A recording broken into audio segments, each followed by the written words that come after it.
Elevate your spiritual well-being through psychic surgery. Are you ready to unlock the mysteries of your spiritual self? Do you yearn for a deeper connection with the cosmic energies that surround us? If so, mark your calendars for November 17th as Dale Tobin presents the groundbreaking Psychic Surgery course for spiritual health and wellness.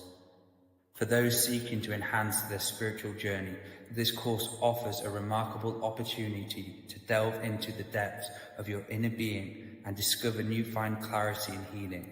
With Dale Tobin, a renewed expert in the field of psychic surgery, as your guide, you will embark a transformational journey like no other.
Hello, everyone.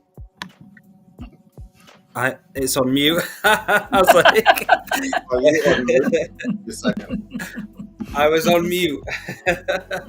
Yes. Hello, everyone, and welcome to the Talking Stick Show. So this show, we're going to be talking about death and dying and the experience shared through going through this. So firstly, I'd like to welcome the hosts we have this evening. I'd like to welcome Laura Massey to the show. Hello. Hi Dale, hi David, and hi Amy, who's somewhere out there in the ethers trying to get back in. And hi everybody, and to guys in the chat too. Hello. And we have the incredible David Ellis. Hello, David. Hello, everyone. Just having a bit of tech issues, so I fixed it just now. Sorry about that weirdness just now. We have Mr. AI himself here. How are you, David? How's things in David's world? Oh, I'm tired.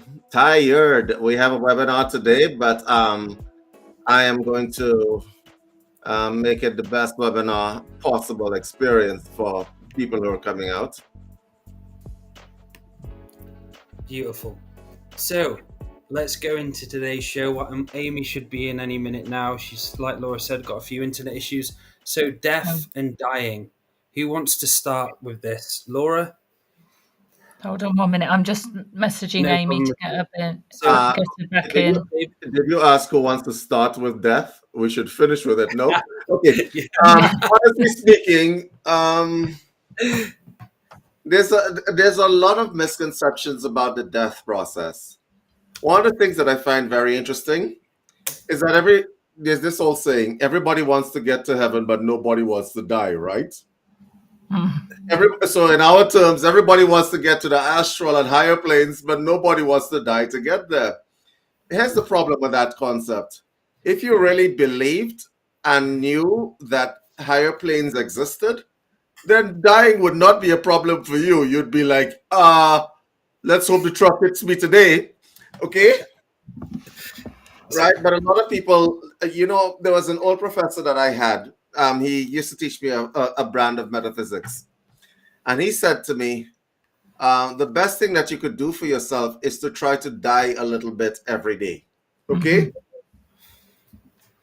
And what that means is that instead of this belief, I believe in heaven, I believe in hell, I believe in the astral plane, I believe in all of that stuff, it might be a good idea to prove that these things exist to yourself through deep meditation, contemplation, spiritual practice. That way, when death comes, you know this is not the end, because the only thing you're afraid of about dying is that it will be the end. Yes. And that's it. Great start for that, David, because such a good way of looking at it. So when I was younger, I was a bit scared of death. I remember going round about the age of 12, 13, you start to think these things, don't you? You're like, what happens after death? Like, you actually think about yourself dying, and it's quite scary. So let's go into the fear around death, and where's this fear created? Honestly, I think it's because people are disconnected from themselves, and it, everybody wants to think that they have a soul and a spirit. Nobody wants to put out the work and effort to actually prove it to themselves. So you tell somebody you got to meditate, because meditation will remove the doubt. Mhm. And then they tell you, sure, I'll do it. And they never get around to it. And so when they see someone else die, like a family member and so on, the fear sets in that this is the end. Okay? The fear sets in that this is the end. There is a reason why yogis, gurus, and all those spiritual masters, when it is their time to die, they're like, yeah, whatever, man. Like, whatever, man. Yeah. Done it I'm so before, I'm going to do it again. Okay? Right? There's a reason why they're like that, because they're sure of something that you're not. They're absolutely certain of something that a lot of people are not. Yeah. So Yeah, they have a faith. David, what part has religion played in creating that fear around death? The okay. heaven and hell thing. So dig this, right? Mm. This is a no-win situation, the heaven and hell thing. But you see, I think really simply, right? Really simply. If I win the faith game and I go to heaven, then I get to sit on clouds with a harp and, strum. But if I go to heaven, I go to everlasting hell. And so a lot of people are frightened of that. So if you are a religious person, they put this thing about this eternal lake of fire where you're burning consistently for all eternity. Now, I always ask people, what kind of okay, remove everything that you know about religion. Remove everything that you know about God, the universe, and all that. Let me put this in normal people's terms for y'all. I create a thing. I tell that thing, hi, you have free will. You could do whatever you want. But you better do it exactly as I tell you to do it, or else I'll burn you forever in everlasting flame for the rest of your life. For all existence, you'll be burning. Yo, that is a mental problem waiting to happen. Yeah? That's come on. Like, and people ingest this as, well, this is totally the reality. That's exactly how it is. Right? But for the spiritual people, they believe in the cycle of birth and death. So you come back, you die, you come back, you die. Just one question. If you've been burnt at the stake, you're not coming back. Okay? So God put in this memory blockage inside there, right? So there's a memory blockage that happens when you come through the birth canal, according to the shamans. Okay? Yeah. And yeah. you forget. Amnesia. But then you run into assholes like Andrew who are going to tell you what has happened to you before. You don't want to know that shit, right? Right? Because oh shit. Maybe he's right. Because then you have all those little what do you call these unexplainable fears and triggers inside your system, and you can't explain them, and they happen to you from a past life. So you run into these guys like Andrew who's going to tell you, oh yeah, you were burnt at the stake the last time. And you'll be like, I didn't need to know that. I'm not coming back. A lot of people say, I think it all comes down to I like using the words forgotten and remembered. That a lot of people come into this world and they forget what the true reality is. But when they go into a healing state, like you mentioned, the meditation or setting up a healing practice within themselves, they begin to remember the truth. And it's something I use in the grandmother psychic surgery workshops. The Great Remembering, Andrew talks about it, and something I've seen in ayahuasca journeys that we've forgotten. We come in through the birth canal with the forgetting, and it's all about us finding the way back to the remembering again. And when you actually touch the infinite source or touch nothingness in meditation, you have an understanding of what nothingness and infinite is, and we truly are an infinite consciousness. But so many people cannot go into that gear from gear 1 to gear 2. They're just stuck in gear 1, and they're completely in this kind of traumatized reality where they actually believe something so absurd and crazy as that you'll go to hell, you'll burn. Like, it is crazy when you think about it. Like, those words, Yeah, like, it is absolutely batshit crazy. And the other thing is, we've lost so many of the teachings. Sorry, David. We've lost so many of the indigenous teachings here, which talk about death and as being part of life, part of the cycle, as we were talking about earlier, that take the fear out of it, that talk about the other worlds, that talk about the other dimensions, talk about the unseen world, and make it normal. And it's become, taken away from us, taken away from our society, and other things put in its place which don't fill that void for us, that we don't understand about death. I was actually just about to make an observation. Did somebody pass around a green dress memo today? You guys need to stop doing this. You have a green shirt, I have a green shirt, Dale has a green shirt, and we have a green background. Oh, yes. What's going on? I get it. The green shirt memo. Yeah. To the people watching this broadcast, this was not done deliberately. It's just one of those synchronization moments. It was like, what did we have on the other week? What were we all wearing? I can't remember. It was, there was something, we were all wearing something. I've forgotten now. Yeah, okay. Well, we are psychics, guys. We're supposed to be psychics. And the thing about it is that I don't wear colored stuff. Today, it was a bad laundry week, because I'm preparing for stuff.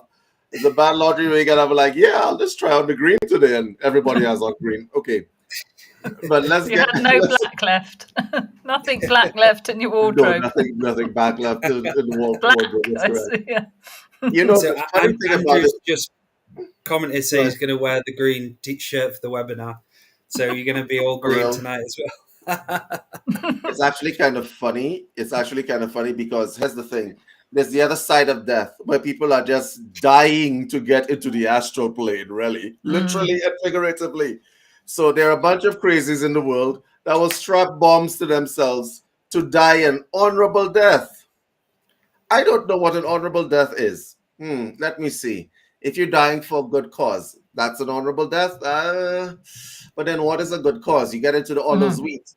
So they literally destroy themselves to get to a better place, theoretically hoping that the place that they're going to is a better place. But then it's theory, but they have more faith than a lot of people who would not sacrifice themselves.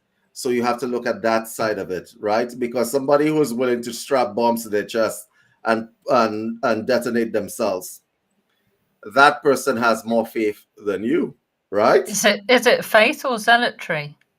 Point well taken. Zealotry is also a very dangerous thing. But then there are death cults. Is that a Lucia light in your background? It might be. You just dose yourself. You dose yourself before coming on the show? Seriously? You dose yourself. No, I dose myself afterwards. I do dose myself once a day, though. Yes, it's been amazing. It has been absolutely amazing, Laura. Yeah, it has been amazing. Just a little aside, I will say I started meditation. I don't know how I can come on a show and say this after I teach shamanism and things like that. I started to meditate for the first time ever. Okay, there are different kinds of spiritual practices. Meditation is one of them. But I think when it comes to connecting you to the worlds above and beyond, meditation is that thing. And the other thing Yes. that is dangerous to a lot of people is that everybody tries to make things sound mystical. Things may not be mystical, right? The astral plane should be as familiar to you as brushing your teeth.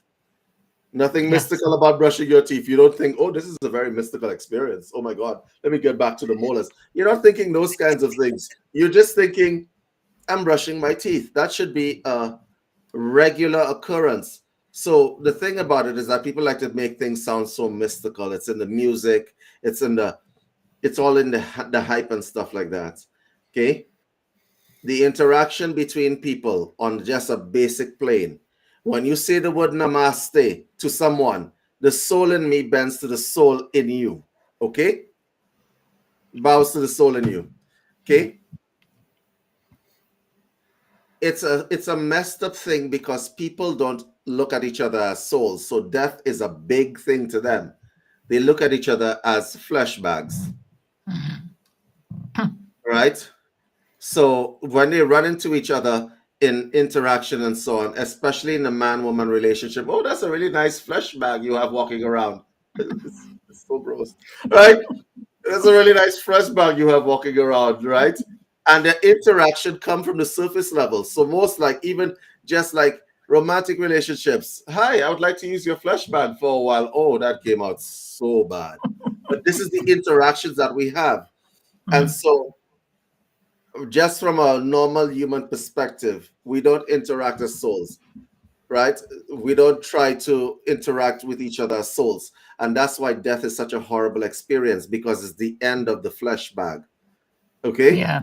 Yeah. And also, we don't try and interact with necessarily our ancestors or those who've passed, like in our lineage, members of our family, grandparents, and so on.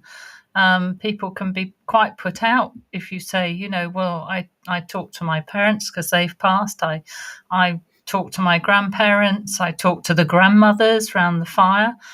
It's almost more acceptable to talk to them if they're like far more distant, like say the grandmothers, than it is to talk to your own parents who've passed in the last couple of years. And yet there's no difference. It's the same space, isn't it? Just different place.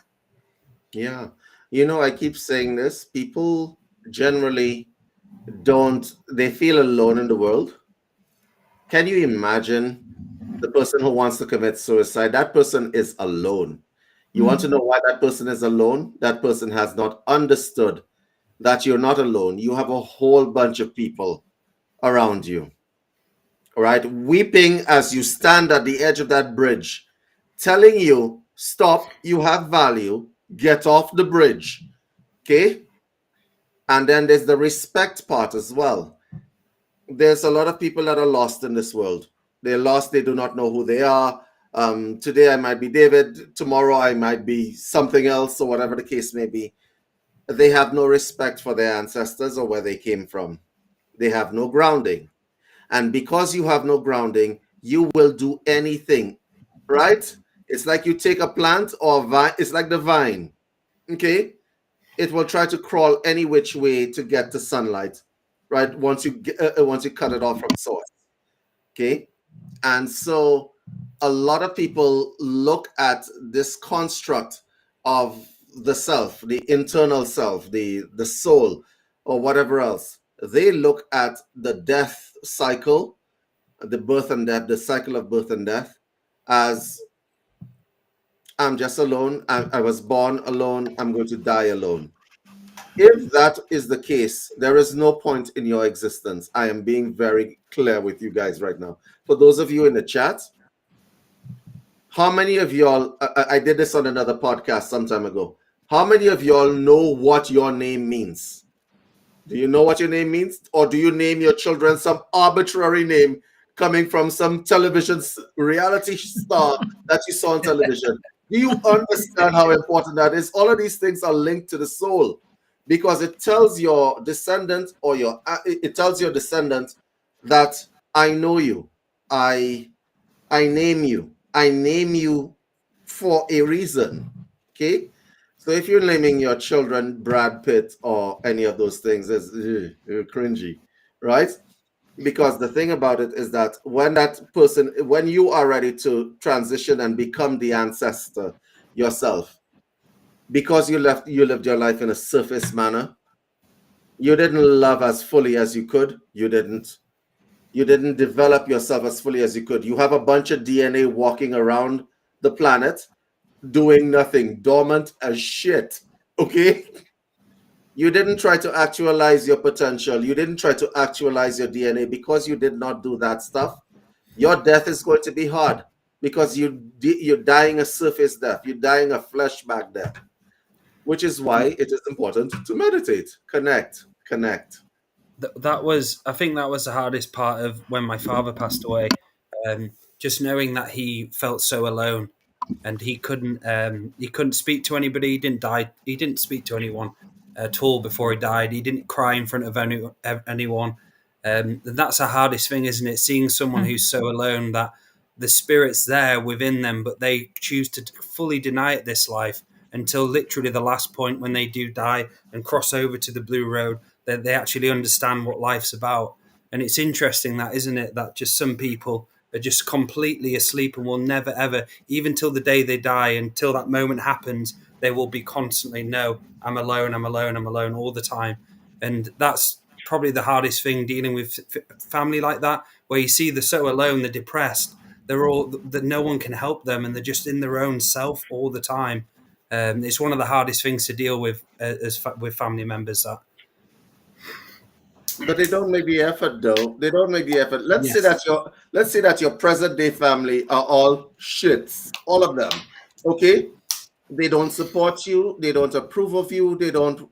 They're just useless to you. Useless as tits on a turtle. Okay, let's say that's your present family. Your ancestors were of more use.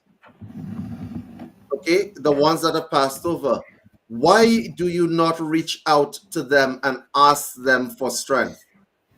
I want to bring back a few traditions. On my wrist right now is something called an origin bracelet. You might have seen some of them. This is a tradition that I want to bring back. Your kids, put a bracelet around them to let them know that you claim them, that this is yours. You want to know what an origin bracelet does? When that person goes out into the world, that person is never alone, no matter where they are. They just need to look down at their wrist. They just need to look down at their wrist and know that somebody somewhere on this planet cares about them. There are versions of that. There are versions of that, aren't there? Because you can buy necklaces or bracelets that say "to my son" or "my daughter." Things, Laura. I don't know why they stopped. Stop doing those things. This is my son. This is my daughter. This is part of who we are as a collective, as a family collective. We were talking about death because you see, death. One of the things that death brings into perspective real quick, it throws off the masks, right? So any kind of pretense that you have, let's say you have had your breast filled and your butt filled, and I don't know, you're a man and you had like the synthol put in, you have the muscles and so on. When it is that you are walking in this life and you are looking at yourself as a full human being walking in this life until the day that you are ready to lie down and close your eyes. Okay? If you have the sense that your ancestors are looking at you, you will be a lot less amenable to doing stupid shit with yourself. Okay? Because when you die, you want to say, I did something. I tried my best. Okay? You don't want on your gravestone for them to say, some guy died here, but we don't really know who that person is. Okay? And that's another thing. I remember the first lines of the Iliad, I believe it was. It goes, men are haunted by the vastness of eternity. ... How will you be remembered? That's the thing that's a major thing for most people. That's something I regularly do in my own spiritual practice, is have regular life reviews. So I always say to myself, if I crossed over tomorrow, would I be happy? What would I want to do going forward? What would my legacy be? And so on. Those are some questions I'd ask myself. And all the time it comes down to ancestral responsibility and what I'd want to do to make sure I'm as responsible as I can in this lifetime. I'm not polluting my environment as much as I used to. I'm cleaning up who I am as a person. Those things are very important, because if you think when you do cross over and you go through the life review and all the grandmothers and ancestors are there, you could have thought, oh, I could have done better. That I could have done a bit better. Could have put in a tiny bit more effort. Even 15 minutes a day, as Andrew says, 15 minutes a day of inner work over the long period of your life. Just imagine what that's going to do to the life review, to the future use. Can you imagine? Absolutely. Can you imagine running into great grandfather Tobin, who has to work all his life, and this man asking you, "See, so Neil, what did you add to us? What did you add to the whole family egregore, the family body of knowledge?" And you're like, "Well, I can't just watch football, you know. I can tell you some football stats, or you know." There she is. Hi, Amy. I didn't leave a legacy, David. Hey, Amy. I didn't leave a legacy, David. I left a fallacy. A fallacy. That is a hi, darling. That is a really good practice, though, to what you're saying, Dale, because I do something similar. It's like, oh, how's this going to look in my life review? I better, what can I do now to put that right? What do I need to do? So it's not something that's held over me, but it is something that you do sort of, you think about. And as you say, you have that responsibility. It is part of the inner work, isn't it? Yes. Correct.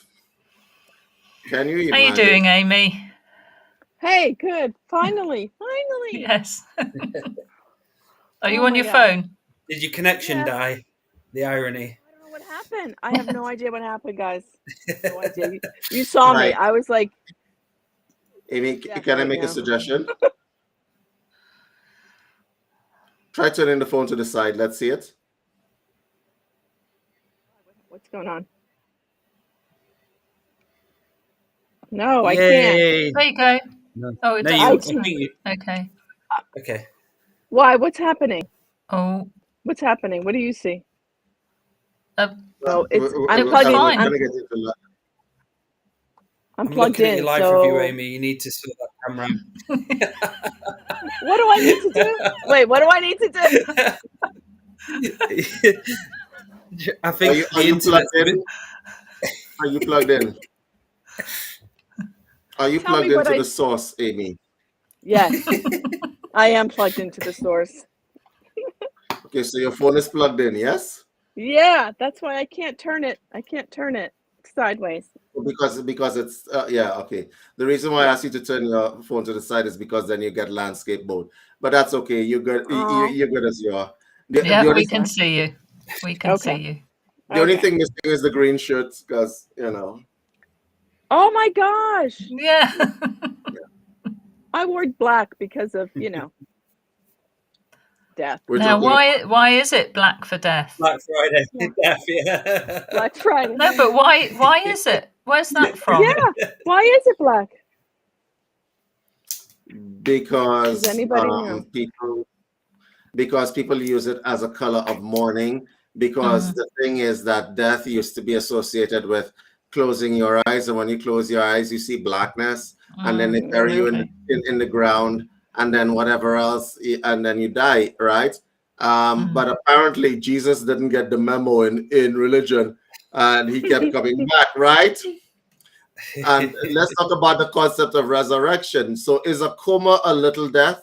By the way, the little death in literature, what is it? Let's not even go there. That's a little bit off topic, all right? So that's a little bit off topic, but that's why they I look really okay. So that's why they're associated with black, right? And then they call everything that is negative or could lead to death, like the Black Plague, Like Black Friday, apparently everybody's shopping. That's the death of their bank accounts. All right. But honestly speaking, I don't see the biggest problem people have with death is fading away into non-existence. Yeah. Yes. Yeah, because they haven't got a belief about what happens afterwards. That it's a transition. The spirit is in transition. If you guys are really concerned about death, what you can do is go to your local pharmacy. No, I'm not going to finish that thought. Right. But basically, if you really, really wanted to prove the point, right, you could give yourself a little death, and then you understand that there's more than just that, because these experiments have been done. People have been reduced down to a state of mind called plenary, which is the death of the physical body, and they have been through these experiences. Okay?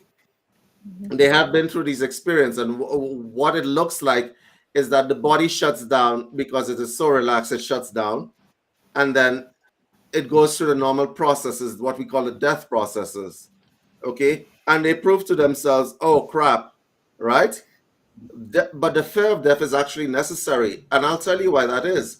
Because if you told everybody and you proved to everybody in one fell swoop, I mean on the planet, oh, there's life after death, you know how many suicides you're going to have out there, right? You imagine people like, oh, there's more than this? I'm it today, right? Right? You have a bunch of people running up and killing themselves. That is why the fear of death might be necessary, because it keeps them here. Like, let's say you have house debts. I don't know, you're going to come home and your spouse or whatever is going to give you crap. Your children hate you, whatever else. And you know that there's something more than this. You're going to off yourself, yeah? A lot of people are going to do that. A lot of people are going to do that. But the fear of non-existence keeps them in check. But it shouldn't. It shouldn't. Then going into it as well, like talking about suicide, the types of suicide. So there is obviously the individual who actually just wants to cross over, doesn't want to be here anymore. But then there's the individual who's haunted as hell, has lots of entities and demons attached to them, whispering, and I've dealt with this a few times in my sessions, literally whispering in their ear, kill yourself, kill yourself. And a lot of people, over a period of time of hearing that entity whispering in their ear all the time, they just then eventually do it. And that's the crossover. There's like so many different types of death. And this is why spiritual hygiene is so important. Looking after yourself, looking after your energy is vital, because the last thing you want is to get a demon, as Andrew calls them, suicide demons, to come and sit by the side of you. And the person has no awareness that the demon, they think it's themselves, and they go insane. And that's just another example I felt like I had to share from experience of dealing with clients with that. It's not nice at all.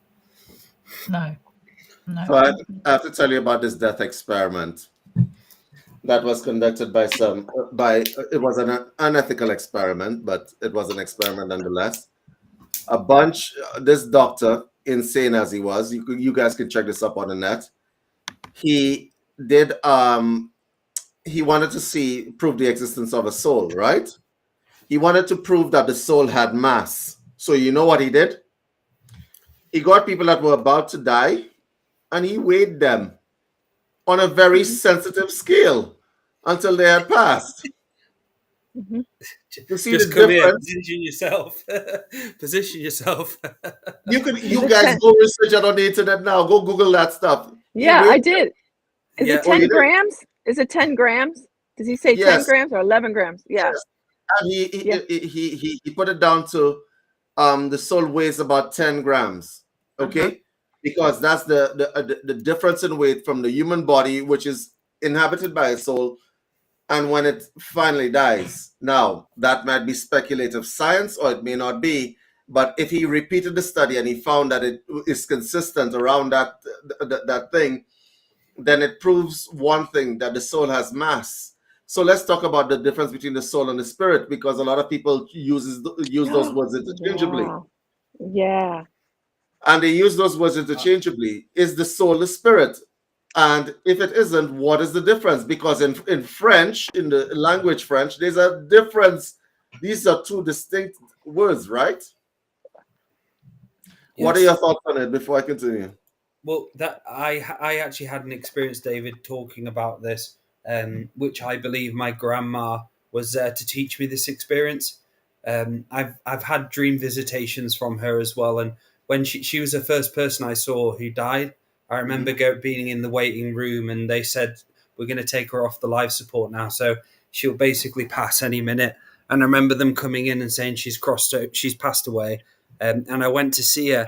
And from the person I saw like breathing and still alive to the person who has died, I realized she's not there anymore. And I looked at her and innately knew that whatever was there behind was just left behind her vehicle.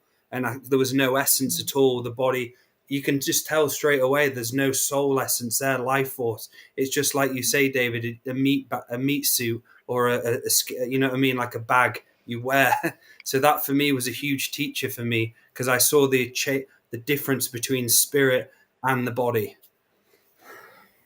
Yeah, Amy, you remember we having this discussion, right? I do remember. I do. But I don't remember yet right now. But can I just give my body, mind, or body, soul, and spirit? So I look at the soul as in the middle, and it looks as if it could be the teachings of our life here. What does the soul want to experience here? Mm-hmm. And the spirit is the wisdom that we achieve, we take with us when we die. Okay, so in Western, yeah, I get it. Okay. In Western esoterics, the soul is called a plastic envelope. That's what it's called. It is the intermediary body between the corporeal body and what we call the divine spark, which is really theoretically the spirit. But in certain traditions, they put the soul and the spirit as different. So the intermediary body is called a plastic envelope. And the reason why they call it a plastic envelope, because it looks like a plastic envelope. Okay? It looks like a plastic envelope. It looks like it. And for those of you who are wondering, David, what the hell are you talking about? I have an exercise for you, because you know I always have an exercise for you guys. The exercise is quite simple, and it can be done with somebody who is wearing black, which is why Amy is off the camera. So this is basically what the exercise is. Back on? No, it's okay. It's okay. If you get your partner or friend to wear black, and you stare at the center of the body and use your peripheral vision to see the plastic envelope that is around them, you can see it easily, okay? It really is. So if somebody's wearing black, as an example, and you're looking in the center of the body, the peripheral vision shows the plastic envelope easily, okay? You don't need to be clairvoyant to see that. You just need to practice. You just need to practice, okay? And you don't need to be have years and years of experience. If the person is wearing black, you can see it easily, okay? All right? That's a simple exercise, okay? You're not going to see all the colors and the auras and whatever else, but you can see the plastic envelope easily, okay? What you call a biofield is the resonance of what's happening inside the plastic envelope, okay? But thank you for that. I don't know who just wrote that in there, right? That biofield is the resonance of the plastic envelope, what we call the plastic envelope. That plastic envelope has a kind of anatomy of its own, okay? Because we're talking about where it connects between where it connects in terms of the corporeal body is what you guys like to call chakras, but it's really your endocrine system. The chakra system was overlaid on the endocrine system, okay? Is the body's information centers. And so like the pineal gland is the obvious one, where you have a pineal gland and you call it the third eye, okay? And the 1,000 Wives of Solomon, which is the top of your head, and the thyroid, thymus, hypothalamus, gonads, spleen, and all those things. You guys get the general idea? So that is the overlay system. The divine spark or the spirit is something that is not accessible. It lays inside the plastic envelope, which is the intermediary body between the two. So this is what they're saying in Western esoterics, which tends to pan out when it is that you're talking about astral projection as an example. What is astral projection? Is the externalization of that plastic envelope, which is tied to the corporeal body, which is no longer tied when the person is dead. Okay?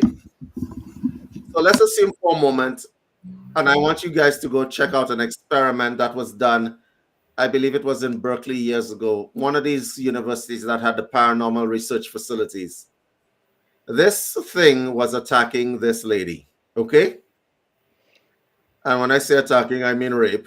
Okay? Oh, I've seen these videos. Yes, they actually made a movie out of it. Okay, this thing was attacking this lady, and so because some researchers had a budget, they figured the best thing to do would be to just freeze it and encase it in liquid nitrogen. Yeah, that didn't go so well.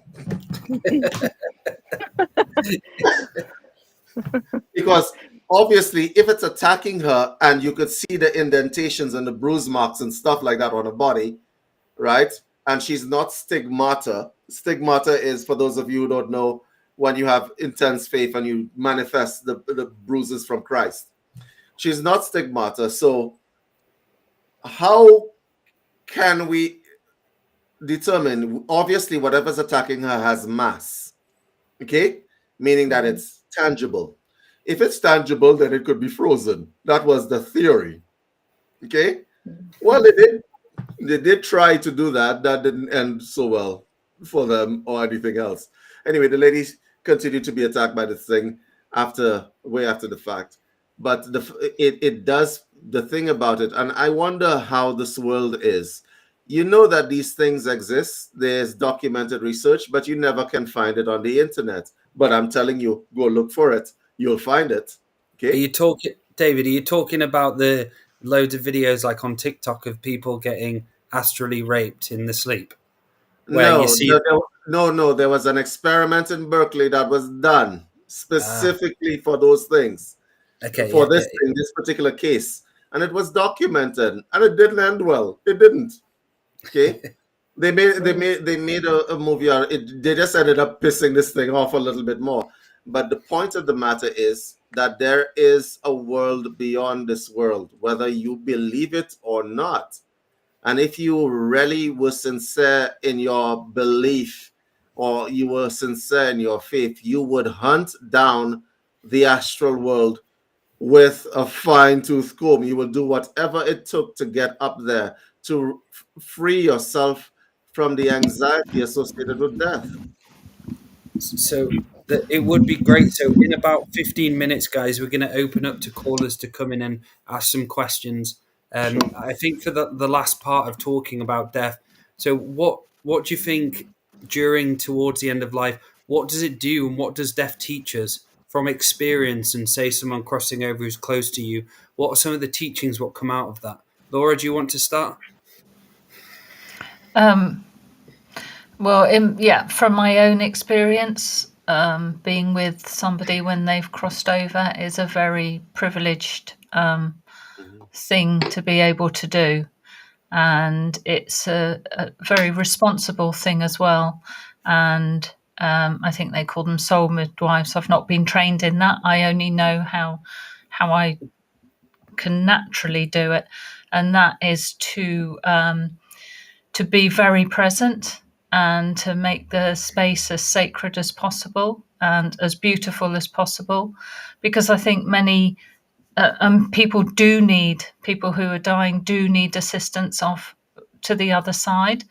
I think to die alone must be very, very difficult, because I think souls can get lost on the other side if if they do die alone. So I think to have somebody there holding that sacred space for them in a very peaceful manner and not rushing anything, not rushing to make phone calls, not rushing to get an ambulance in. If this is the time for them to go, then I think that it's the duty of the person with the dying person to make that as a peaceful and as beautiful crossing over as possible. And that's what I've tried to do. I'm not very experienced in it, but it's a very valid role, I think. And everybody in that arena, I remember talking to David about this once, and he used a beautiful word. He said, death creates a vortex, and everyone around that dying person does get pulled in one way or another. So, which is where, going back to what you're saying about spiritual hygiene and things like that, like carers in homes. In fact, that was the scenario that David and I were talking about when he used that description, was because if there's people surrounding this person who's dying, they will. You can sort of feel or see the vortex that it creates, and everyone does get affected. And it's important for everybody involved to try and hold that space, and also to look after themselves afterwards, because it's a very moving experience, isn't it? It's a very sacred experience. Yeah. Outstanding, Laura. Great I words. agree. And I'm going to get Amy and David to come in on this. Well, I agree with Laura on all that. I've experienced it once with my mother-in-law, and it was very calming to me. And death is not a fun thing for me. It's not fun. It's kind of I'm getting better with it, but it's a difficult thing, and it could be from my childhood what I experienced there. So what I'm going to say is my first experience to be with somebody was with my mother-in-law, and it was just me and my husband in the room, nobody else. And it is funny how people, when they leave the room, the person dies, and only those people that are in that room are the ones that were supposed to be there. But I do remember seeing her last breath and holding her hand, and it was just very calm, and I could hear the death rattle. I don't know if you've talked about that, but the death rattle that happens where the breath, the last breath. And I don't know, it was actually not bad for me. It was kind of good for me to be able to be there and see it. Beautiful, Amy. David? Honestly, the thing about death that a lot of people try to avoid is missing that flesh bag, right? And so the people who are around that flesh bag, they experience sadness in the moment that person goes away. And I remember one of the things that I said when I was younger, and I was a kid at the time, and I'm like, you do realize that Granny is a lot better off than the rest of us, right? I said that because that person who was dying is like, see you later, suckers. I'm out. No taxes, no bills to pay. I don't have to feed anything. Let me see what else. I don't have to feed anything. I don't have to comb my hair even. No hairdresser appointments, no infrared appointments, Amy. Right? Amy. I don't have any maintenance after this. I am good. Let me go. I know a lot of people who have died and come back. Okay? Mm-hmm. I have spoken to them. They usually are very pissed when they decide that they're crossing over, and then some intrusive person uses a defibrillator and brings you back. And I'm like, I was good. I was out. What are you doing? They experienced a lot of, I was good. I was so good. Don't bring me back. Stop what you're doing. David, that exactly what you talked about there happened with Jamie Sams. Did you hear about that? No. So Jamie Sams, the lady who does my favorite books. She does like the medicine cards and teachings and so Dancing on. the Dream. She died, and she actually had writing where she said, "If I die, do not bring me back." And that she died, they brought her back, and she ended up living like another few months, and she ended up going to court to sue them because they brought her back. So no, let's talk about that for a moment. Can you imagine you're on an operating table, right? You have no family left or whatever else, right? You have grown to a ripe old age. You're in your 80s, okay? You've probably ingested something wrong and you've died on the operating table, right? Some idiot doctor is going to put a defibrillator on your chest, bring you back, and then tell you, here's my bill, sir. I was good. Okay. Are you actually going to bill me for this? No, I'm not paying you. What the hell? You're going to have to kill me, put me in jail or something. Like, what the hell? Right? You've lived a full life. My grandmother lived over 100 years old. Okay. Right? She lived over 100 years old. She was a woman of faith, right? She was a very devout Christian, and sort of real Christian, not, a fake Christian. And she wasn't afraid of death. And she made it very clear to us that she wasn't afraid of death. So when she began to decline in her later years, and medical assistance was being rendered to her, she's like, "Why? What are you doing? Why are you wasting my time? Right? I'm done. I'm out of here. Okay? I've seen enough. Okay?" Because I know a lot of people are afraid of death, but let me tell you guys something. Okay?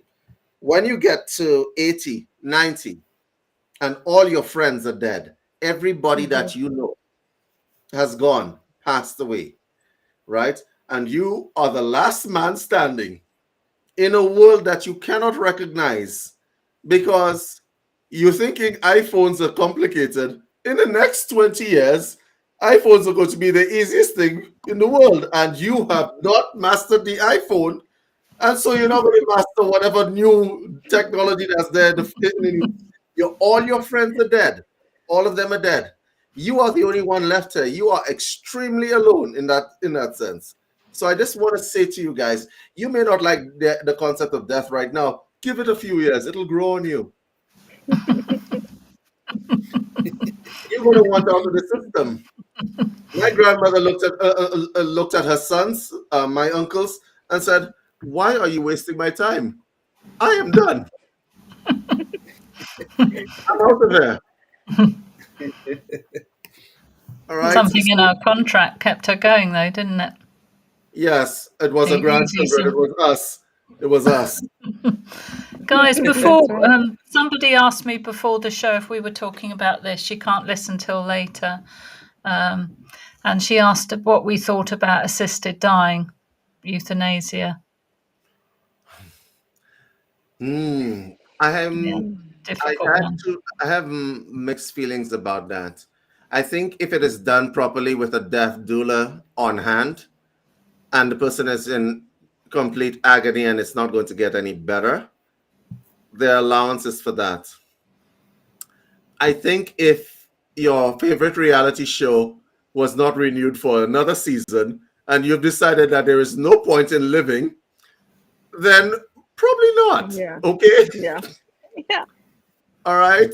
Go to some counseling. There are a whole bunch of people taking advantage of Canada's medical assisted suicide, right? There's a legislation in Canada that allows you to kill yourself. And the legislation was broadened for people with chronic mental illnesses. And I'm like, no, I don't agree with that for the very simple reason. Do the work, do the counseling. Everybody has value. If you don't want to put in the work to get that person on track and so on. I have been a counselor, okay? There is nothing more gratifying than when you see people make that 180. You guys know what I'm talking about. When that person makes that 180 and they realize, oh shit, I'm actually valuable. What the hell was I doing with myself? Okay? Yeah. When you decide that you're going to make that 180 and stuff, and they realize I'm now about to live, okay? It's a different thing. So medical assistance in dying. I don't agree with it if it's like mental issues that you want to kill yourself and you leave yourself, right? People have value and people have to be able to, but there are some people that are truly alone. So they want to die. And there must be services that are allowed to that. And I don't want to get into the spiral, but every government on earth should have some sort of program where people can reach out to somebody and somebody be there at the other end, a real person, not an AI. I just said that. Oh my God. Yeah. Yeah, you did. You said it here. Mark the Mr. time. AI said that. We'll a get there question. eventually. A question. What about this? Is something what I've learned about recently. Well, I've known it for a long time. Do you know Hunter's disease, David? What? Have you heard of Hunter's disease before? Yes. Yes. What would you think about that? By someone able to get out of that? Once again, there's suffering involved there, right, Dale? Yeah. Cognition aside, there's suffering involved there. And I think if you have a death doula on hand, depending on that person's level of cognition in the later stage of Hunter's disease, then it can be a very beautiful experience. Death can be a beautiful experience if it is that you are ushering that person out. It's like showing somebody out of a movie theater. Okay? You could look at it like that. But human suffering is a hell of a thing. Because there are not, that's an expensive illness, by the way, in case you didn't know. It's expensive. Well, I've got it's quite a sad, it's a sad story. I've got a friend who I used to go out with. His dad basically killed himself when it started to get bad. He jumped in front of a train, and this guy, he's got a few siblings. He's got it, and so out of all of the children, he had 3 kids. I think the disease it's got like it gets 1 out of 3 or something. It can go down, and he's got it. So he's at that point now where he's starting to change. And it's nasty. Like it's so sad seeing that. Like that's the first time I've ever dealt with it or seen it face to face with someone I know, and I used to be. I'm good friends with him. When somebody is terminally ill, like that, and there is a surety about what they're going to experience, a lot of the times they kill themselves not because they're afraid of what they're going through. They kill themselves so as not to be a burden to their family members. Yes. Yeah. Nobody wants. Yeah, go ahead. That's interesting you say that, Dave, because that's one of the things he said to me. My mum doesn't care anymore. She just watches me fall over. I feel like I am a burden, and that's exactly right. I've seen that firsthand. Yeah, they don't want to be a burden to somebody else. And here's the thing: like I had a friend, about 4 weeks ago, who utilized, who's one of their family members utilized Canada's medical assistance in dying. They've made that way too cheap. Okay, that's way too cheap for people. So people are going to abuse it, right? People are going to abuse it. There are people out there. I remember when Michael Jackson died. You know, a whole bunch of people committed suicide. You heard about that shit? Oh God. Oh. You heard about that, right? You heard. Yeah, didn't hear about it. No, it's the first time Michael Jackson died, and people committed not 1, not 2, right? About 3 or 4 people committed suicide because they couldn't live in a world without Michael Jackson in it. Oh my God. That's not the problem there. There's something else going on. You see? and so like they've made this thing way too cheap for people. Yes, there's a process that they have to go through. But I think in cases where, like Hunter's disease, Parkinson's to a certain extent, some kinds of cancer as well, okay, they can be extremely expensive in the long haul. I mean, extremely expensive, and the person's family suffer because of it. And people are looking at their families go down the drain in terms financially and so on, and so they want to get out of this whole thing. Okay, they want to get out. And I think that a lot of people choose not to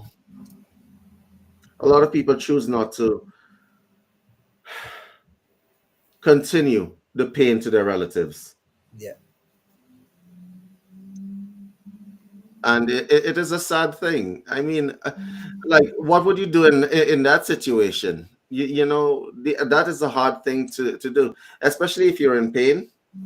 You want out of that. And then there's the metaphysical implication. Is it right? Are you going to repeat this lesson? Is the lesson for you to learn pain? But who's to tell? You don't know, right? Right. Or is the lesson that you have to learn surrender to the ultimate, which is Ishwara Pranadhana? For those of you who don't know what that is, it means surrendering to the ultimate. Okay? Surrender. A lot of people don't like that word, the word surrender. I'm going to repeat that so that it pricks some part of your brain. Surrender. A lot of people don't know what that word means because it has a bad connotation when it comes to war. That's if you think that you're in a war, then the concept of surrender is the problem. For those of us who are meditators in this chat, that would include the new meditator in the chat, right? You need to surrender in order to experience the worlds that you're trying to reach. You cannot try to climb up the ladder into the astral realm. For those of you who are meditators, once again, you cannot force meditation. You have to learn the concept of surrender. Surrender is a very beautiful thing. It's going to be one of the best things that you could learn when it is that you have to pass yourself. Don't fight. Surrender. Another word for that almost could be trust, David. Yes, there is There's trust in there. Yeah. So let's open up for callers now, guys. With some great discussion so far. So what we're going to do, we're going to put the link for the restream into the chat. So if you want to come on the show and ask any of us a question, or if you want to share your own experiences about death itself and around that, here's your time to do it. And we see there's a lot of questions actually in the chat. So come on and ask those questions instead of putting them on in chat. We invite you to come on the show. So the link's in the chat for you. And yeah, cool. And we've got one already. So I'm going to pop Greg on. Hello, Greg. Hello. Hey, Greg. Where are you calling from? Yeah, good. Where are you calling from? Los Angeles. Cool. How's the show been for you so far? Good show. I like the topic.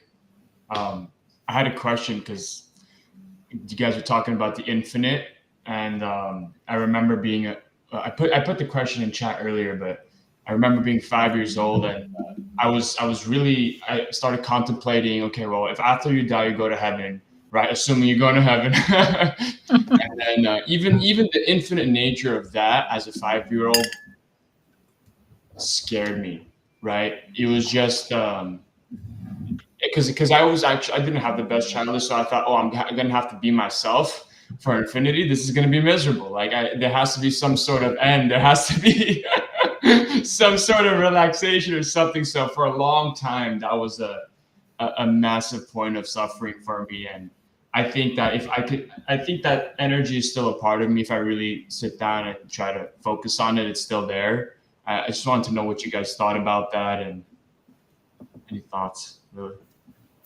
But you get wings and everything. Like you don't want wings or anything, and a cute little halo hat thing.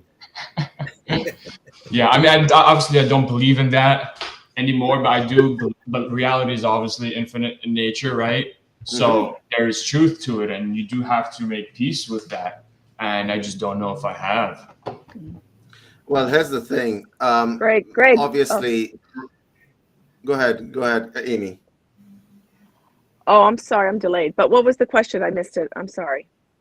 What was Greg's question? He's asking about the nature of the existence after the fact. Do you remain the same? Well, Greg, my answer to you is reality looks a little bit different in the astral plane. So let's say you go to heaven and you remain Greg, all right? And there you are just hanging around with the rest of the souls. And Greg is like just being Greg. Imagine that. So Monday you're Greg, Friday you're Greg, right? Next month you're Greg for the rest of eternity. You are correct, right? Here's another topic. Here's another concept. People see heaven as a kind of reintegration with the ultimate being, right? So Greg is no longer Greg as you know it. Even Greg that I'm speaking to right now is not Greg. The Greg that I'm speaking to right now is a conscious version of yourself. Does that make sense? Okay, let's not complicate it. Greg that I'm speaking to is conscious Greg. Greg, you are in beta consciousness. Your brain is operating at a certain level, and you have to understand that the Greg that I'm speaking to is just an interface. That's all it is. So you're thinking that, well, I'm reasonably intelligent, David. I should be able to understand this. But the Greg that I'm speaking to is only 5 to 10% of who you are. Okay? Right? Beneath that is another level of yourself, which is your memories and your emotions and your body's unconscious processes. That's a different Greg.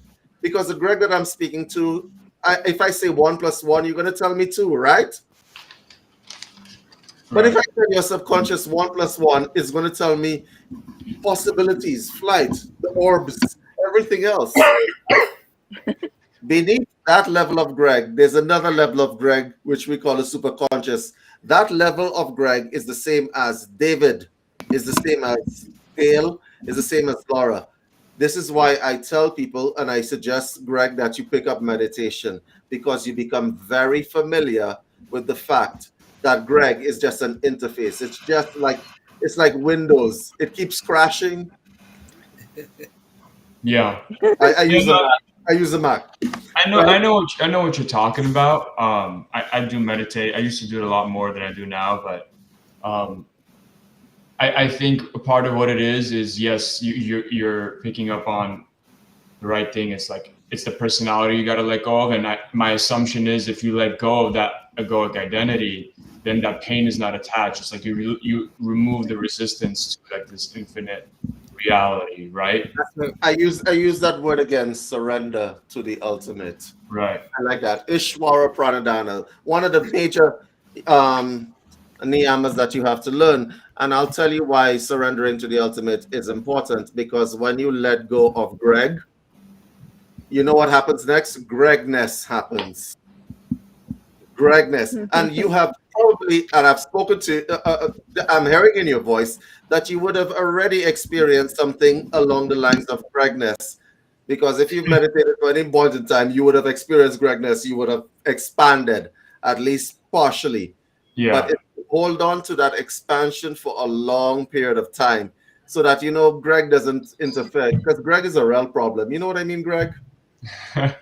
Yeah, I mean, I have had an ego death when I took shrooms, but the problem is, it's like the problem with the ego death is it keeps going until it becomes a full surrender and a full awakening. So I'm still on that journey until I fully let go. But I think the problem I've always had is that part of my soul is ready, but my ego is not ready to let go. Yeah. You know what I mean? Your ego is a problem. It is. Go ahead. Yeah. There's so talking about death and saying like an example of you, Greg, of the now, but then I'd speak to the Greg who's crossed over in 100 years. There's so much difference, and this is from my own personal experience of speaking to my dad. When I spoke to my dad in this lifetime, he didn't want to talk. He never really wanted to talk about anything. He was a very shut-off person, didn't love himself, all of those different things, led a lonely life to the day he died. I actually then talked to him when he's crossed over now, and it's beyond my recognition of how incredibly beautiful he is as bringing me ancestral wisdom. Like, he's a different person. Like when I speak to my dad, I'm like, who the fuck is this guy? Like, where I had a moment on the way 2 weeks ago. I was driving to Harrogate and I had lots of stuff on. Like, I was driving out 2 hours a day. All of a sudden, I got a feeling of this rainbow, like, love frequency come through me. And the song when my dad died, it's called "Sweet Child of Mine," came on. That came on at the exact same time when I felt him start pulsing this love through me. And I started crying.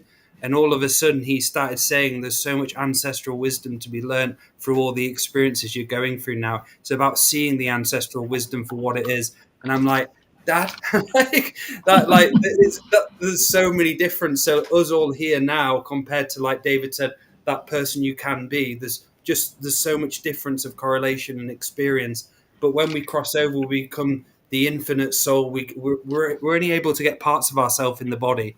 When we die, we're allowed to actually go into the main higher soul. That's just from my own personal experience, from speaking to someone who's alive to someone who's dead. There's so much difference. And there's such a big journey to go through as well, isn't there? Mm-hmm. Yeah. Yes. So, Greg, I suspect what you want to ask us is, how do I get a bypass to Greg, right? Well, yeah, well, I was just, I guess you could say, like, trying to figure out what's that roadblock to just surrendering, I guess. The roadblock to us surrendering is that, so there are a lot of different spiritual paths that believe that the Greg personality is really the real Satan. And the reason they believe it's Satan, and I'll explain to you why they believe it is. Because that word Satan means resistor, that which resists. Okay, it's going to keep you engaged, entangled. Pretty much, it enforces its will upon what you are doing. And so, if you want to bypass Greg, what you might have to do, you don't want to learn surrender, but there's a few ways that you can, learn surrender easily. Okay, here's a bypass for you. Okay, it's a yoga exercise. I'm gonna give it to you. Right. So I don't want to get complicated. Right. Go stand outside in the rain on one leg. Okay. It's called a tree. Right? Go stand out in the rain on one leg, just like the Bollywood movies, right? And stay there until you understand stuff. You see, I would give you the shamanistic exercise, which is the traveler's exercise, where you isolate yourself into the wild for a few days, right? But that's a bit extreme because, I don't know where you live. You might be in New York. You're in Los Angeles, right? Yeah. So, there's no isolating yourself anywhere, right? So what my suggestion would be, you learn to practice the tree. That is a kind of surrender because it's uncomfortable. That or Zazen. Zazen is a kneeling exercise, okay? It feels stupid when you begin. It feels really stupid. You just kneel down. You don't put your butt on your heels. You just kneel down. And you ask for the surrender. Try for 5 minutes. See what happens. We used to do an exercise in Hatha Yoga called a foolscap prison.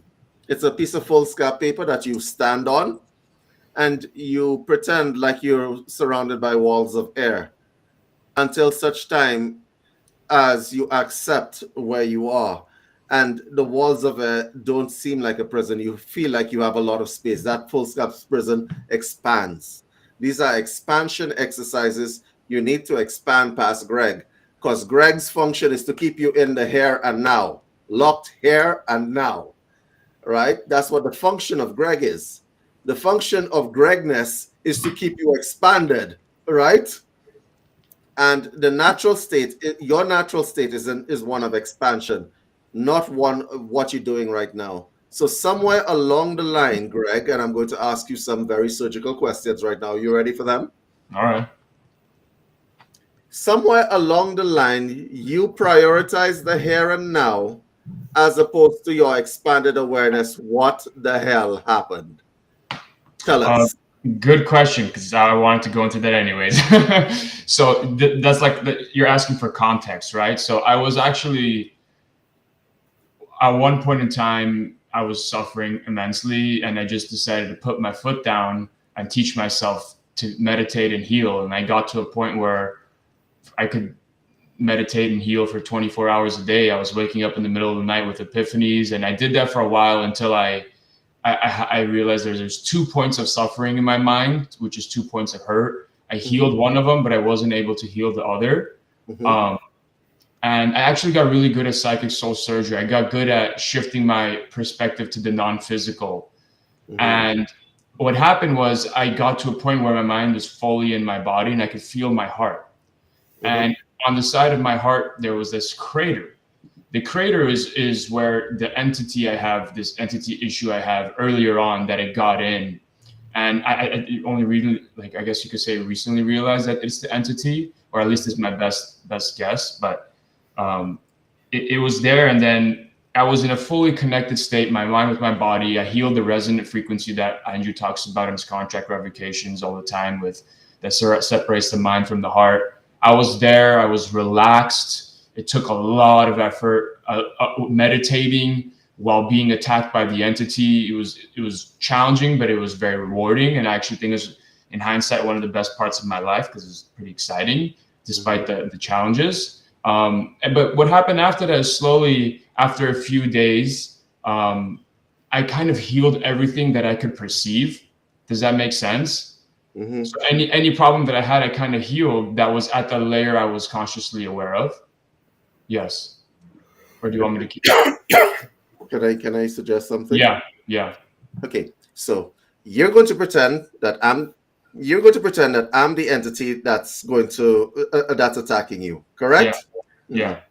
Would you like to know how I get you to stop fighting? Would you like, by making you believe everything is okay? Making me believe everything is okay. Right. If I stop fighting, you stop fighting, correct? Oh, I know what you mean, because there was a brief moment of time where the entity stopped fighting me. Well, yeah, that's because, exactly. So it was for like a day, the entity wasn't really able to penetrate my energy field because my mind was connected. And I kind of got to a point where, like, I was very ignorant. You know, I did a lot of what I did through psychic soul surgery, but I didn't understand anything. I still don't understand it. So I didn't know how to remove that crater in the heart. And I didn't know that I couldn't perceive the entity anymore. I didn't know how to get rid of it. And so what happened after a couple of days is my mind slowly started to, the resonant frequency started to kick in, right? Slowly starting to just go back to normal, because what I did for 3 weeks of intensive, I guess you can call it Vipassana, I don't know what you want to call it, but it's not sustainable in the long run. Even though I tried to sustain it, my ego slowly started to come back, right? And now my ego is at a point where I can't sit down and do psychic surgery on myself. It's very, like, I guess you can say, advanced at preventing me from doing it. So what I've learned is, and I have to remove the doer or the meditator from the meditating. I know I understood everything you just said. Yeah. And I'm just giving you a concept that when you are in these situations, this is a war, right? Except when you're dealing with, let's say, entities, they have read The Art of War several hundred times over. Okay? Yeah. And so if you're dealing with an entity that is attached to your ego, what is going to happen is that it's going to make you feel like everything is okay. It's like you're in a dream, and the dream says everything is okay, but the ego creeps back in and asserts itself as a dominant force inside your space. And in that space, that dominant force is going to reestablish itself and twine itself around everything that you utilized to dominate it in the first place, blocking off access to it, right? The only thing that it can't block off access to, I suggest that you change the technique that you're using and stop using Vipassana and all of those other techniques and use Shavasana, okay? The corpse. You have to die. Sorry, Greg, you gotta die. You gotta die, Greg. You gotta die.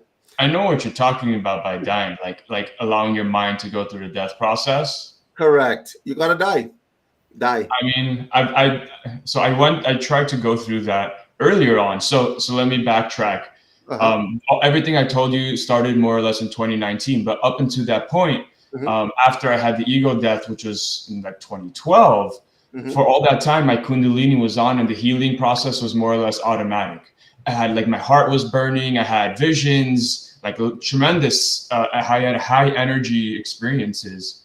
And at some point in time, that stopped, and the journey started to transition as it probably should. So the issue is it's like I'm kind of like at my point of awareness. You know, I've done everything that I could possibly do, and actually, the more I healed, the more the entity got in. Go ahead, Gail. So is this still happening with you? The entity? Yeah. Oh yeah, I mean it's always there. So here's the thing: it's actually very bad. If I sleep on my side and I focus my consciousness on my head, it starts attacking it. So I can only really sleep on my back. It's like literally inside my cranium attacking me at all. Like I can't sleep properly, if that makes sense. Do you think that you have made a sort of alliance with this entity to support some parts of yourself and reject other parts of yourself? Do you think that might be a problem? Because what you just described is the inability to sleep on your side.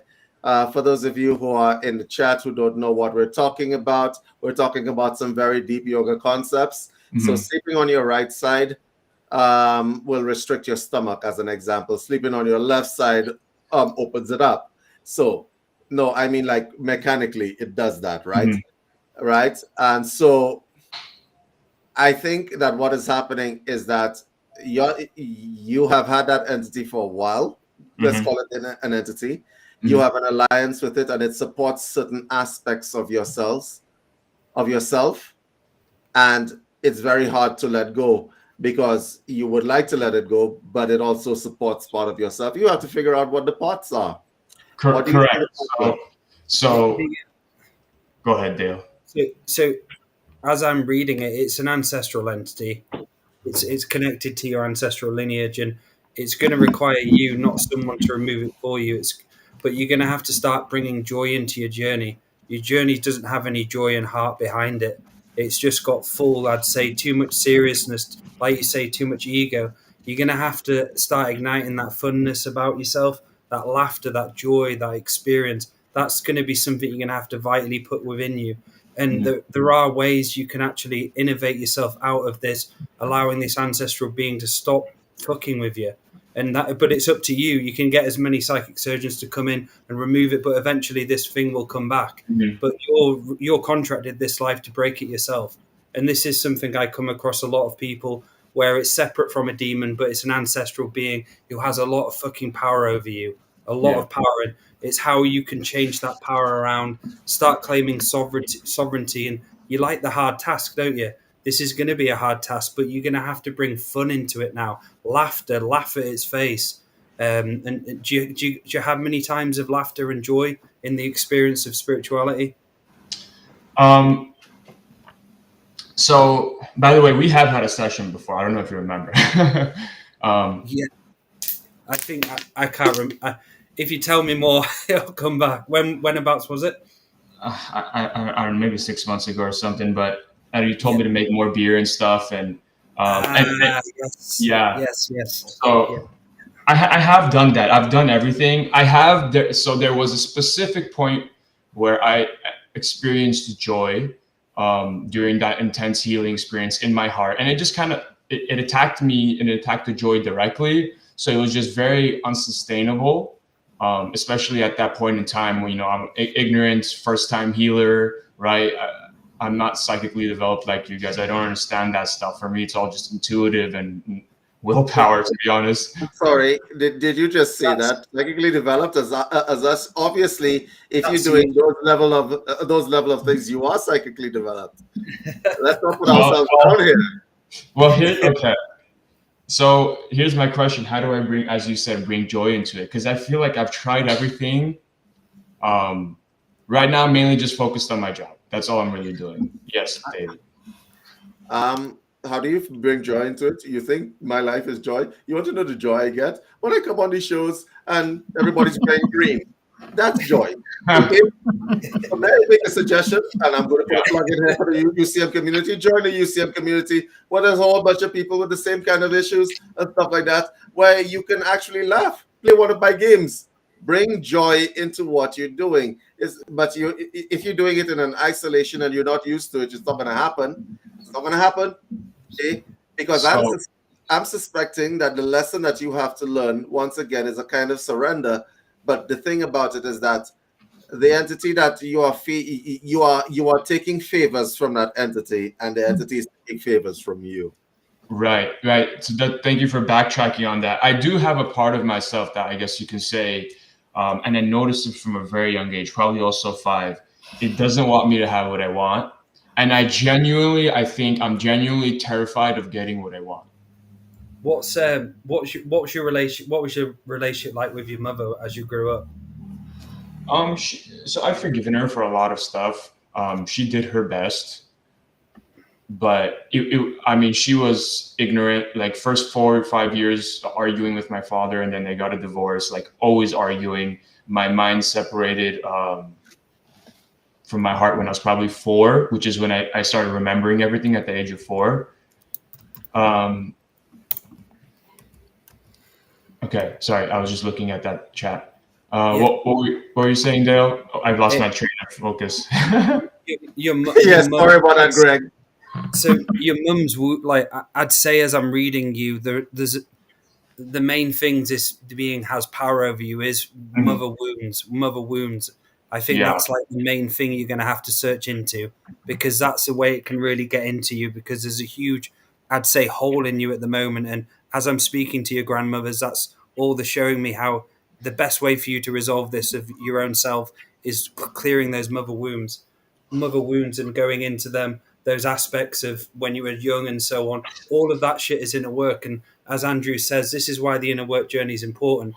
We have to stop faking it and go back into each and every part of ourselves where there's back doors for these fuckers to get in, and we have to close them bit by bit.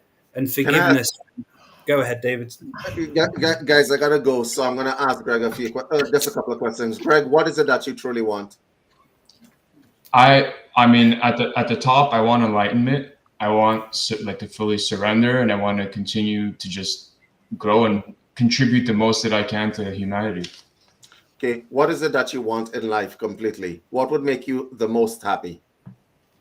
I mean, I'm a swim coach, but I think if I could at some point in time be educating people, children in particular, on a mass scale, because I'm really good at working with kids and teaching in general. And I think that would be one of them. Obviously, having a family as well would be great. So financial independence would be nice. There are only 2 roads in front of you right now. Disentangling yourself from the entity, which will involve you to die, or incorporating and structural reintegrating that entity in such a way that it propels you towards what you want. Because that entity is like a horse that's riding you, as opposed to you riding it.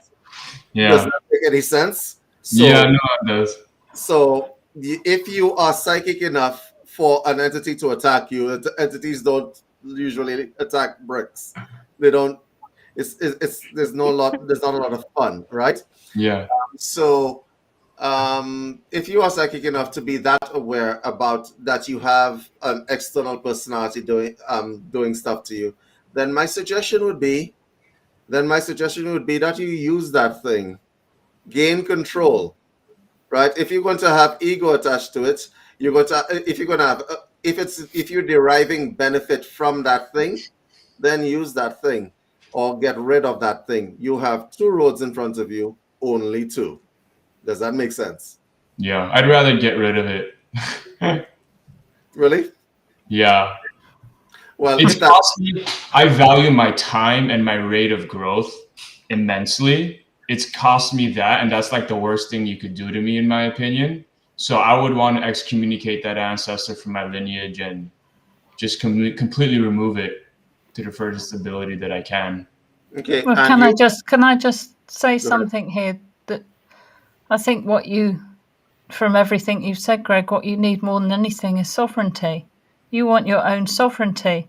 And then none of this is an issue once you work towards getting your own sovereignty, because then you spoke about healing earlier. You want your healing to be authentic and worthwhile and not also feeding the entity for what it needs. So in order to do that, the main work from what I can see and everyone else has said here today is you've got to go work for your sovereignty. And then the healing is really worthwhile. Then everything you're doing in life is totally aligned with the natural co-creative energies of Earth. It's not aligned with something that's hijacked you, whether it's been like helpful or not. At the end of the day, you're giving some of your power away to something that is not your authentic self. Yeah. And that will even if it propels you slightly in the beginning, long term, do you really want to sign away some of your power, your authentic power, to something else? Sovereignty has got to be surely the springboard for everything that you want in this lifetime and your soul's future incarnations. Does that make sense to you? Yes. So I guess you reminded me of a part of my journey I left out telling you. Sovereignty means following your internal guidance to the best of your ability, correct? A little bit, but it means a lot more than that.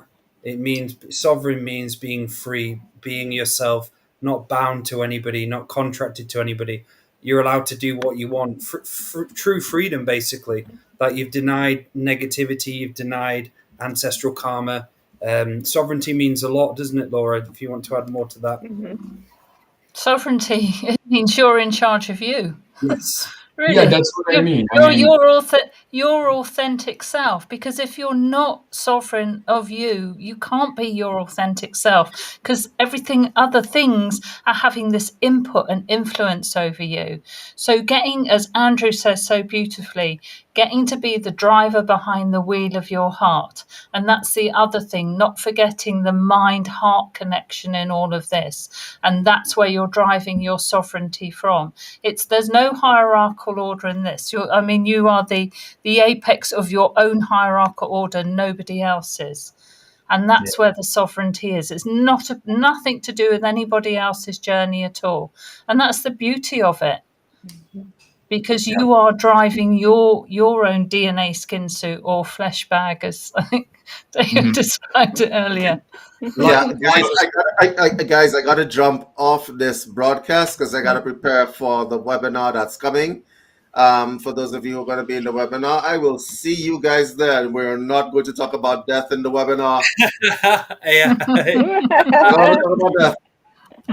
All right, so you guys, I'll see you guys later. Okay. Thanks, David. Thanks for coming on. Thank you. I remember you mentioned that you said that something about us being you're not on the level we are, and that's your issue. By thinking that, by putting people on pedestals, by not actually owning your own power, that you've got to be authentic, and there's no hierarchy here. Me, Laura, Andrew, we're all the same. We're all on the same level, and we got to see that. I think that's a good point. I just realized the term like a week or two ago. I guess an addiction to authority. Maybe I kind of put myself down just for, I don't know, the attention of the authority, for answers I already have answers to. So, yeah. I highly recommend. Yeah, Greg, Yeah, go ahead, Amy. Sorry. Oh no. All I was going to say to that right there is that's a piece of inner work that you may need to work on. Like all these little pieces and facets of these little things we think aren't big enough to work on. It's the little things, just like you said, that needs to be, why do you do that, with authority? I know I had to work on that. I put people on pedestals, thinking they're better than me, instead of equal co-creation. True sovereignty. So yeah. Why do you want to make yourself less? Yes, Right. yes. Why do you want to make yourself less than the bright light that you are?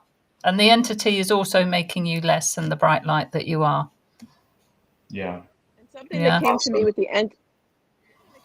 the entity is to trick it into don't play this dance with it anymore. Like trick it into thinking, do something different with it, whatever that may be to you. But that was coming to me as you were talking. Yeah, and use, as Laura and I like to do, use different voices. Bring out different voices that are inside you. That's way that you could trick it too, using a different voice when if you're speaking to it. Okay. Well Awesome. said, I don't Amy. know. That Thank you, just guys. came to me. Yeah. Well Yeah. said. Great words, Amy.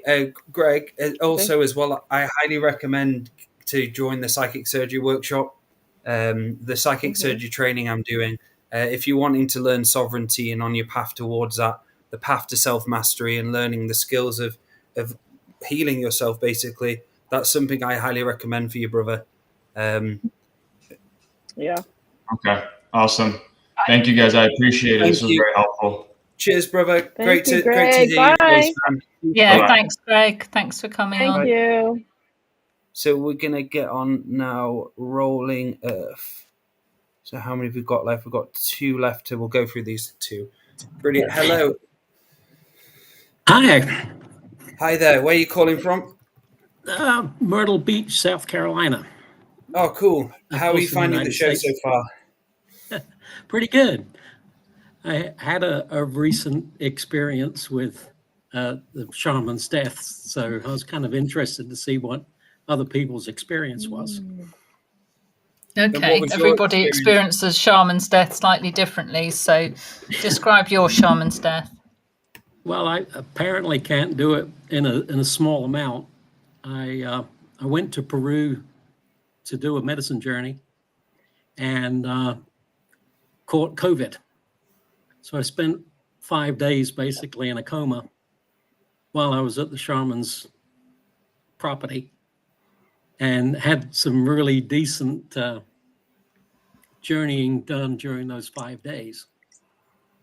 So, and I'd been there previously and recited the shaman's death of Andrew's revocations.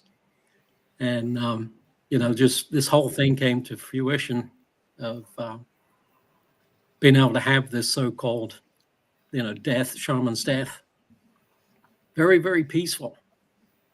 The shaman kind of said, way at the beginning, and, well, you need to write a will, because you can die from this. And it was, to me, it was not even relative to the situation. I mean, I just kind of ignored the comment and was really chipper all the way through it. I could feel the pressure difference when they opened the door up and they would try to get me to drink or eat food, which I could do or try for about 10 minutes before I'd fall asleep again. And then, of course, at the end of that, I ended up having a tremendous journey. I barely got through the 5 days. And on the 6th day, we did the medicine journey again. And that was the freeing of the mind journey. So that was incredible. I mean, but there is that aspect of surrender. On my part, it wasn't a question. It wasn't anything that was going to interfere with it. No one could say anything to minimize it or change it. It was just a very incredible medicine journey. Beautiful. Beautifully put that. So how many times did you do the medicine journey?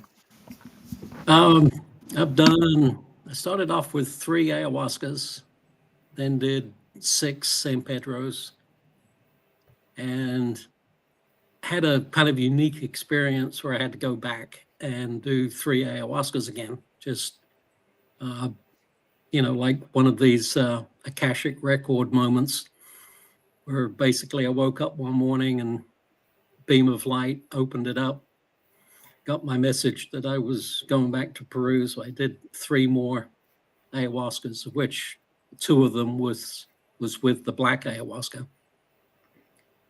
And then finally I got to they did 3 more San Pedros to get to the final, if you want to call it the Galactic joke journey.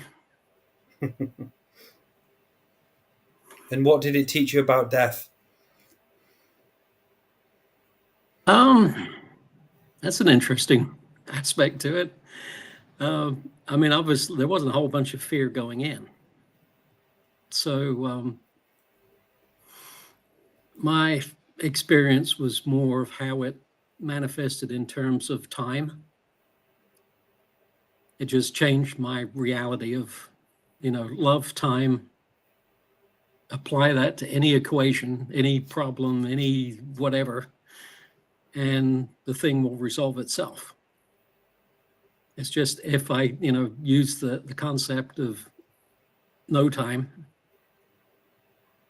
or having way too much of it. I think my expression at the end of the journey is I've got all the time in the world now. I've got not enough time. Yes, I do. Got an infinite amount of time. Infinite. Yes. It's like I got so much, and then the love aspect to it, and stuff just resolves now. Beautiful. It was, I don't know, it was, going there, I mean, I knew I was going there for that ceremony, 2 or 3 months ahead of time. So I did a lot of fasting up till then, just to get myself into the right viewpoint, mindset to just receive what it was that I was meant to receive. And there seems to be so much trust with your voice and how you're sharing your journey with us. There just seems to be a huge layer of trust within yourself that you found yourself and you've gone through your own death process. And it's incredible to hear. Thank you for sharing that. Yes, thank you. I figured that it'd be of some interest to other people that are listening, that where it's kind of a little abstract when you're talking about dying that way. It's beautiful. How long have you been listening to the show, and Andrew? Started with Andrew 2015, and I've done 2015. Yeah. Sorry, what was that? Sorry. Yeah, go ahead. 2015. You started listening. Yeah. Yeah. And how has his material helped you? Oh, it's been incredible. I mean, even if you have to go back and do it again, or take a rest, or yes, or whatever. Yeah. It's like sometimes you can get overloaded by reading, trying to figure out too much too quickly. Yes. Beautiful. But letting it sink in and applying it is great. There we go. Yeah, thank you for calling in. We're at the end of the show now, but I appreciate you coming in and speaking your words of wisdom. It's inspiring, brother, and continue on.